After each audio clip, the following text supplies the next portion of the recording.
YouTube, what's up? It's your boy Naja coming back at y'all with yet another video. And yes, you saw the title. Today I'm gonna be going over the basics of building muscle. There's a lot of information out there. Sometimes it could get confusing, having conflicting opinions. I'm here to give you all the bare bones basics so you know exactly what you do when you first start going into the gym, or even further in your fitness career, by maybe if you missed something in this video will help you out that can make you do even better. So without further ado, let's get straight to the video.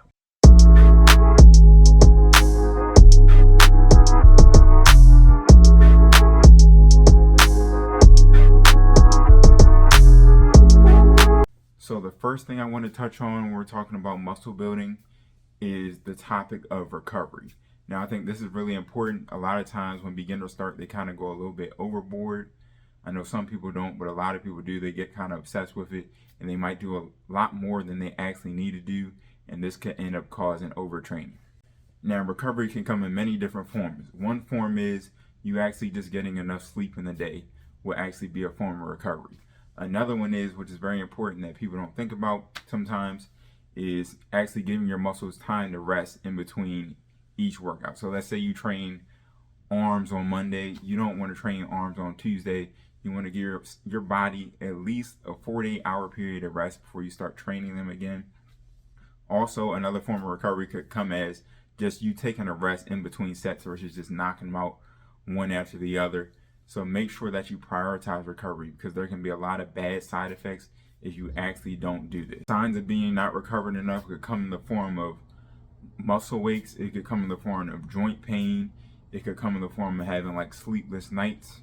It could also come in the form of having fatigue during your workouts.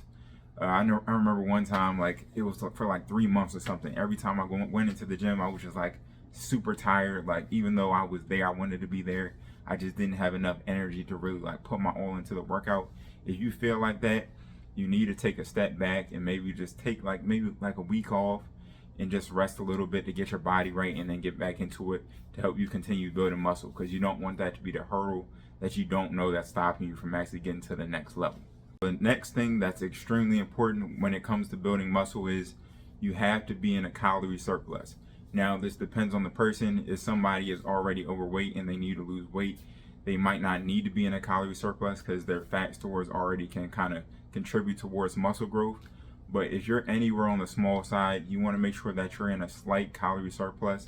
I say at least 50 to 100 calories a day in a surplus, and that'll probably do the trick. You don't want to gain too many pounds at once because muscle doesn't grow that fast.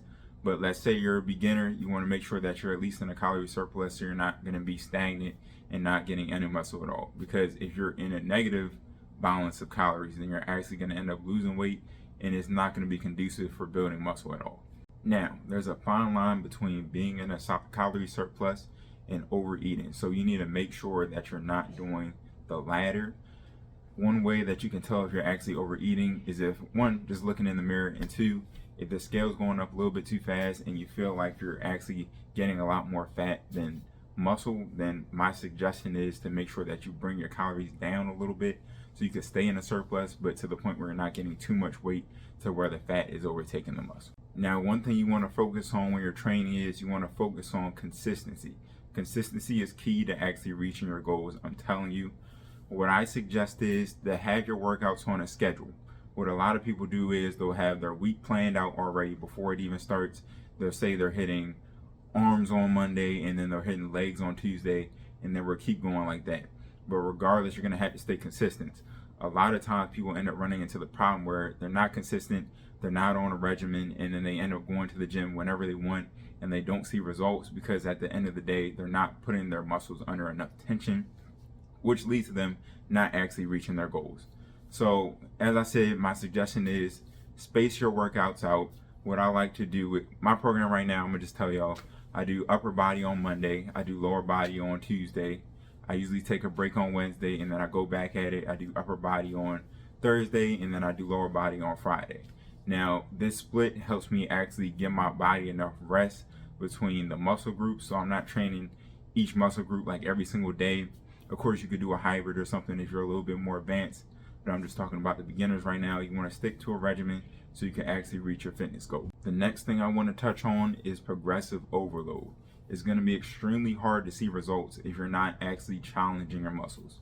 What progressive overload basically means is that you're constantly putting more volume into your workouts. Now, volume can come in many forms. Volume can come in the form of you adding more reps to your sets. It could come in the form of adding more sets. It could come in the form of adding more workouts, things of that nature. Also, it could come in the form of adding heavier weight to your actual workout. So let's say you're benching 135 on Monday, and then you go up to 140 on Tuesday. That's progressive overload. You want to make sure that you're doing that. A lot of times when people go into the gym, they kind of get a little bit comfortable with it, saying, you know, I can hit one plate on the bar right now. I don't really feel like I need to do anything else. And then they stop right there. That's a huge problem, because at that point, you're not training your muscles at all. So they're not going to be willing to grow because they feel like they already have enough right now. So why do I need to grow? So you need to make sure that you're doing that. If you don't want to add weight because you want to prevent injury or something, you can always manipulate other variables. There's always options for you to do. But regardless, you need to stick to the form of progressive overload. That always has to be on your mind when you're doing training. The last thing I want to touch on when we're talking about building muscle is using compound movements. Now, isolation movements, they could be useful from time to time, but overall, there's a reason why a lot of people suggest compound movements. For one, compound movements can help you add more stimulus to the muscle. Now, obviously, if there's more than one muscle working, you'll be able to exert a lot more force on the bar, which will help you actually increase muscle growth because you're putting more tension under your muscles. Also, another thing that compound movements help with is actual muscle stabilization. Now, a lot of people, when they don't use free weights and everything, and they focus on machines that really isolate the muscle, they never really get that muscle stabilization in their core and just overall muscle control that the people who actually do compound movements have, because they have to hold up the weight themselves and they have to balance it while they're actually lifting it. Another reason why I like compound movements is they're extremely functional. A lot of the things that we do in compound movements, they're motions that we use in everyday life, such as squatting, pushing, picking things up off the ground, and it can actually help your life become a little bit easier, because these movements that you're doing in the gym will translate to your real life.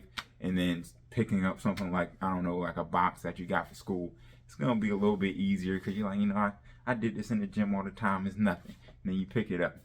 So focus on compound movements. Also, of course, if you're doing a compound movement, you're working out more muscles, it's going to save you a whole bunch of time in the gym. I know y'all don't want to be in the gym for too long. 45 minutes to like an hour and 30 minutes is all I want to be in there. If you focus on compound movements, you can hit all your muscle groups and then just stay focused on that workout. Really focus on that mind and muscle connection and really get a good workout with just that one movement. So if you focus on compound movements, that'll also help you build lots of muscle. But that's it for the video. Thank you for watching, guys. Obviously, I didn't go too in depth on a lot of these topics in this series. I'm going to try to go a little bit more in depth with each of the things that I talked about, so you can learn a little bit more about them, maybe some facts, maybe some data that'll help you actually realize what's going on behind the scenes of you building muscle. But overall, this is like a broad scope of like the things that you should be doing that will really help you get started on your fitness journey and actually help you see great results. So I hope y'all appreciated watching this video. I surely appreciated making it for y'all. Make sure you hit the like button if you like my content. Don't forget to hit the subscribe button. I'm coming out with more content every single week, so stay tuned for that. Don't forget to hit the notification bell if you want to be notified every time I post a video. I appreciate y'all for watching, and I'll see you on the next one. Peace!